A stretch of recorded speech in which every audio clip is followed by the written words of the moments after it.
Hey everybody, it's Sean and welcome to today's Beginner's Guide for Guitar. Today's topic is strumming. Super important topic. So grab your guitars, get your picks, and let's get down to this. So the way of strumming, or the technique that we're going to be learning today, is something known as the eighth note strum. Now, the eighth note strum is so important, I would consider it to be like the foundation of strumming. So it's like a foundational technique, if you will. It's just that important. And a lot of the songs that you've listened to over your lifetime, the way that things are strummed out are based on this exact technique that we're going to be learning today. And this goes for not only acoustic guitars, but also electric guitars. Now there are two types of strums or picks in this world. We have what are known as downstrokes. There's a symbol right there. And downstrokes, of course, are when you strum down towards the floor, when you pick towards the floor. And then we have the exact opposite, which are called upstrokes. Here's the symbol here. And upstrokes are just when you strum towards the ceiling, like that. Okay, so downstrokes and upstrokes. All right, so for these examples, I'm going to use a chord called G. If you don't happen to know any chords right now, that's fine. Just you can just play open strings if you like. In other words, no fingers on there. Or if you don't like that kind of sound, maybe just take your hand and just kind of mute them off like so. So I'm going to start off with downstrokes. So when you're doing any kind of strumming or on the guitar, one thing that you want to kind of get right off the bat is you want to, well, here, check this out. You want to quickly strum across those strings, okay? So in other words, you don't want to go like that, right? Unless you're doing that on purpose and that's part of the song, of course, then you'd want to do that. But typically, you want to do this kind of thing. Now, if you were to slow that down, like slow-mo, yes, you are technically, dragging across the strings, but you want to kind of minimalize that as much as possible.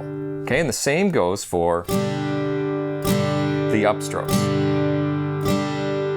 Okay, so here's some downstrokes. Okay, and a few upstrokes. Now you may have noticed when I'm playing, I'm trying not to put a lot of my pick in the way here. So I'm not, doing that kind of motion. It's really just the tip of the pick that's doing the work. Almost as if I took a finger and did this kind of thing. So it's like that. Okay, now that might take a little while to get used to, especially in regards to upstrokes. Sometimes we find that it kind of catches, so we end up kind of turning and stuff. But try your best to just use the tip of the pick to do the work. So try to avoid these huge movements with the arm. I mean, yes, the arms, of course it's going to move, right? It's attached, but you want to try to avoid these big movements like this, where you've got the wrist kind of locked up and you're going like so. It might look very cool and very rock and roll, but I mean, really, you're going to tire yourself out. It's going to be difficult to play things like if you had to play something quietly, for example, or what we call dynamically, which means you're changing the volume in your strum. This just makes it way more difficult. Plus you're going to end up scratching your guitar more than likely, like all up here and here, and not very good for resale value. Now you may have noticed that the way that I'm holding my pick, I am crooking this finger and going like this and giving lots of support above and below the pick. I did a video on this. If you missed that, you may want to go back and check it out. If you're someone that holds your pick kind of like this, and not that there's anything wrong with this, so I'm not getting down on anybody, but if it causes you to bend your wrist, and what ends up happening is you end up kind of going in this strange U shape, swooping kind of action. And this is not, whereas you can still play the guitar, of course, right? But it's just not terribly efficient. And the pick will fly out of your hand half the time. So doing something like this, really helps to, give you lots of support. So now we need to talk a little bit about eighth notes. So I said that in the very beginning of this video that we're going to work on the eighth note strum and just how important that is. But the question is, if you haven't done any kind of music like in school or theory or anything, you might not know what I'm talking about. Like, what are eighth notes exactly? Okay, well, it's real simple. So anytime you listen to music, so you're in your car and you got the tunes cranked and you're kind of, you're bopping your head, or you're at home and you're tapping your foot, you're moving or bopping or tapping your foot to what we would call the pulse of the music, right? And you know that some songs, just from listening to them, that some songs have like a faster pulse, right? And sometimes it's slower or kind of different. So the pulse, well, musicians, we refer to that as the beat of the tune. And when it's faster or slower, we call that tempo. So tempo just means how fast or slow those beats are going by. Now, when you think about it, and your typical song on the radio is like, what, 3 minutes and change, right? There have to be hundreds of beats per song, right? So like from beginning to end. So like that's a lot. It's too difficult when you're talking, conversing with other musicians to talk about, hey, beat 200 and whatever. I like the way you played that. That doesn't really make sense. So what we do is we take the sum or all of these beats and we divvy them up into, or we group them into smaller sections. It's easier to understand. And one of the most popular ways to do this in practically almost anything you listen to, I guarantee if you turn the radio on now, you'd hear what I'm talking about. We group them into fours a lot of the time. Not all the time, but quite often into beats of 4. Now those groupings we call measures or bars. It depends on who you're talking to. And I will interchange those words, by the way. So measure or bar, it's the same thing. So that way we can say, hey, bar 10, I like the way you played that, and that kind of makes a lot more sense and it breaks it down. So in each of these bars of 4, we have 4 pulses, obviously. And if I'm strumming on the guitar, this is a great way to organize this. We go back to our downstrokes for a second here. Check this out.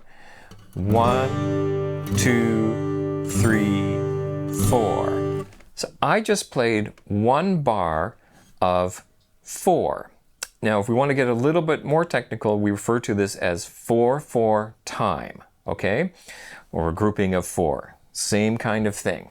So 1, 2, 3, and if I kept going, 4, 1, 2, 3, 4, 1, 2. You notice how I don't go, 1, 2, 3, 4, 5, 6, 7, 8, 9, and all that kind of great stuff. I'm sticking to the grouping, okay? So this is really, really important. So we have, in that whole bar of 4 beats, we've got 4 downstrokes, right? We refer to those as quarter notes. It's like 4 quarters, right?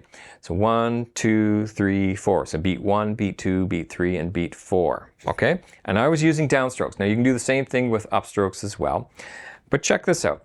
When I'm doing these strums, so these downstrokes, at some point between one downstroke and the next, I have to bring my hand back, right? I have to bring it back to my 6th string here to do the next strum, right? 1, 2, 3, 4. So this journey right here, I'm going to call it, just for now, just for sake of argument, I'm going to call that halfway. Okay, so 1 halfway, 2 halfway, 3 halfway, 4 halfway. Okay, now here's a slightly different visual. Okay, I've got my 4 beats, right? My 1, 2, imagine those are the downstrokes, 3, 4, right? 1, 2, 3, 4. When my hand hits here, that's exactly halfway between each beat, right? 1 halfway, 2 halfway, 3 halfway, 4 halfway. Now, musicians, we don't hang out and go, I love the way you played that halfway note, right? What we do say is we say and. 1 and 2 and 3 and 4 and. That and, okay, if you look at me playing that on the guitar, would be in an upward direction, or in other words, the upstroke. 1 and 2 and 3 and 4 and 1 and 2 and 3 and 4 and. Those are eighth notes. Eighth notes are worth what we call half of a beat each. Okay? So I hope you're keeping up here. So that halfway point is, well, that's the upstroke. 2 and 3 and 4 and. This is eighth note strumming. Now, remember that tempo word I used earlier, right? Meant the speed. Sometimes you can do this slower, of course, right? 1 and 2 and 3 and 4 and, or of course, 1 and 2 and 3 and 4 and 1 and 2 and 3 and 4 and, right? Or much faster. It's up to you.